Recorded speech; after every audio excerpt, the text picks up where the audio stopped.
পৃথিবীতে সবাই জিনিয়াস, কিন্তু আপনি যদি একটি মাছকে তার গাছ বেয়ে ওঠার সামর্থ্যের উপর বিচার করেন তাহলে সে সারা জীবন শুধু নিজেকে অপদার্থই ভেবে যাবে। জীবন বাইসাইকেল চালানোর মতো একটি ব্যাপার, পড়ে যেতে না চাইলে তোমাকে সামনে চলতে হবে। পৃথিবী কখনো খারাপ মানুষের খারাপ কাজের জন্য ধ্বংস হয়ে যাবে না। যারা খারাপ মানুষের খারাপ কাজ দেখেও কিছু করে না তাদের জন্যই পৃথিবী ধ্বংস হয়ে যাবে। যারা আমাকে সাহায্য করতে মানা করে দিয়েছিল আমি তাদের প্রতি কৃতজ্ঞ, কারণ তাদের না এর জন্যই আজকে আমি নিজের কাজ নিজে করতে শিখে গেছি।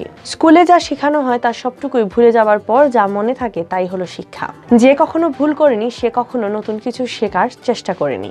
আমি কোনো কঠিন কাজ করার জন্য সবসময় একজন অলস ব্যক্তিকে পছন্দ করব, কারণ ওই অলস ব্যক্তি একটি সহজ উপায় বের করবেই। পৃথিবী পরিবর্তন করতে চাইলে বিয়ের আগেই করো, কারণ বিয়ের পর পৃথিবী পরিবর্তন তো দূরের কথা, টিভির চ্যানেলও পরিবর্তন করা যায় না। যখন তোমার পকেট ভর্তি টাকা থাকবে তখন তুমি ভুলে যাবে তুমি কে, আর যখন পকেট ফাঁকা থাকবে তখন সমগ্র দুনিয়া ভুলে যাবে তুমি কে। আপনি যদি গরিব হয়ে জন্ম নেন তাহলে সেটা আপনার দোষ নয়, কিন্তু আপনি যদি গরিব হয়েই মারা যান তাহলে তা আপনার দোষ। একবার পরীক্ষা কয়েকটা বিষয়ে আমি ফেল করেছিলাম, কিন্তু আমার বন্ধু সব বিষয়ে পাশ করে। এখন সে মাইক্রোসফটের একজন ইঞ্জিনিয়ার আর আমি মাইক্রোসফটের প্রতিষ্ঠাতা। উক্তিটি কিন্তু বিল গেটসেরই। সাফল্য একটি পরিপূর্ণ শিক্ষক। এটা স্মার্ট মানুষদের চিন্তায় ঢুকিয়ে দেয় যে তারা কখনো ব্যর্থ হবে না। তুমি অনেক কিছুই জানো এটা নয়, বরং তুমি কিছুই জানো না এটা জানাই হচ্ছে জ্ঞানের আসল মানে। টাকার বিনিময়ে শিক্ষা অর্জনের চেয়ে অশিক্ষিত থাকা ভালো। বন্ধুত্ব করতে ধীর গতির হও, কিন্তু বন্ধু হয়ে গেলে প্রতিনিয়ত এর পরিচর্যা করো। যার টাকা আছে তার কাছে আইন খোলা আকাশের মতো, আর যার কাছে টাকা নেই তার কাছে আইন মাকড়সার জালের মতো। শক্ত মন আলোচনা করে ধারণা নিয়ে, গড়পড়তা মন আলোচনা করে ঘটনা নিয়ে, আর দুর্বল মন আলোচনা করে মানুষ নিয়ে। শ্রেষ্ঠ দেশপ্রেম হচ্ছে নিজের কাজটি সবচেয়ে ভালোভাবে করা। শিক্ষার শেকড় তেতো কিন্তু ফল মধুর।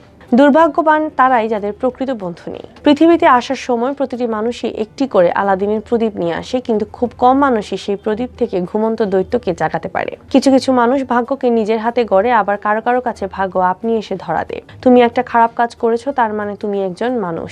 তুমি সেই খারাপ কাজের জন্য অনুতপ্ত তার মানে তুমি একজন ভালো মানুষ। কখনো কখনো তোমার মুখটা বন্ধ রাখতে হবে, গর্বিত মাথাটা নত করতে হবে এবং স্বীকার করে মেনে নিতে হবে যে তুমি ভুল। এর অর্থ তুমি পরাজিত নও, এর অর্থ তুমি পরিণত, এবং শেষ বেলায় জয়ের হাসিটা হাসার জন্য ত্যাগ স্বীকারী দৃঢ় প্রতিজ্ঞ।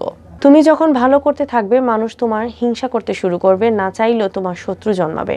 সেই বেশি হাসে যে গোপনে কাঁদে, সেই বেশি নিজেকে হ্যাপি দেখায় যে নীরবে একা থাকে। সেই বলে সুখের কোনো অভাব নেই যার কাছে জীবন কষ্ট ছাড়া আর কিছুই নেই। অনেক কিছুই বই পড়ে শেখা যায় না। যে কোনোদিন মিষ্টি খায়নি সে কোনোদিন বই পড়ে বুঝতে পারবে না মিষ্টির স্বাদ কি। যে কোনোদিন লাল রং দেখেনি সে বই পড়ে বুঝতে পারবে না লাল রং কি। একজন মানুষকে সত্যিকারে জানার উপায় হচ্ছে তার স্বপ্নটা জানা। জীবনের লড়াইয়ে সবসময় শক্তিশালী মানুষ জেতে না, বরং সেই জিতে যে ভাবে যে জিততে পারবে। যে জাতি বাচ্চাদের বিড়ালের ভয় দেখিয়ে ঘুম পাড়ায় তারা কিভাবে সিংহের সাথে লড়াই করা শিখবে। যারা পানিতে ডুবে যাওয়ার ভয়ে তার সন্তানকে ডোবায় নামতে দেন না, কিভাবে সেই সন্তান আটলান্টিক পাড়ি দিবে। সাফল্য স্থায়ী নয়, ব্যর্থতা মানেই মৃত্যু নয়। আসল ব্যাপার হচ্ছে সাহস ধরে রাখা। আমার পেছনে হেঁটো না আমি নেতৃত্ব নাও দিতে পারি, আমার সামনে হেঁটো না আমি তোমাকে অনুসরণ নাও করতে পারি। কেবল আমার বন্ধু হয়ে পাশাপাশি চলো, তবেই সম্পর্ক স্থায়ী হবে। উপরে ওঠার পথে যাদের সাথে দেখা হবে তাদের সাথে ভালো ব্যবহার করো, কারণ নিচে নামার পথে তাদের সাথে তোমার আবার দেখা হবে। বিনা কষ্টে পাওয়া জিনিস বেশি দিন টিকে না, যে জিনিস বেশি দিন টিকে তা কখনো চটজলদি মিলে না। আমাদের সবচেয়ে বড় দুর্বলতা হলো কাজ শুরুর পূর্বে হার মেনে নেওয়া। সফল হওয়ার সব থেকে বড় পন্থা সবসময় আরেকবার চেষ্টা করা। মানুষের পুরো জীবনটা হচ্ছে একটা সরল অঙ্ক, যতই দিন যাচ্ছে ততই আমরা তার সমাধানের দিকে যাচ্ছি। আলোতে একাকী হাঁটার চেয়ে একজন প্রকৃত বন্ধুকে নিয়ে অন্ধকারে হাঁটা উত্তম। ক্ষমা মহত্বের লক্ষণ, তবে বন্ধুর চেয়ে শত্রুকে ক্ষমা করা সহজ। প্রত্নতত্ত্ববিদরা স্বামী হিসাবে সবচেয়ে ভালো। যতই বুড়ো হবে না আপনার প্রতি তাদের আগ্রহ ততই বাড়বে।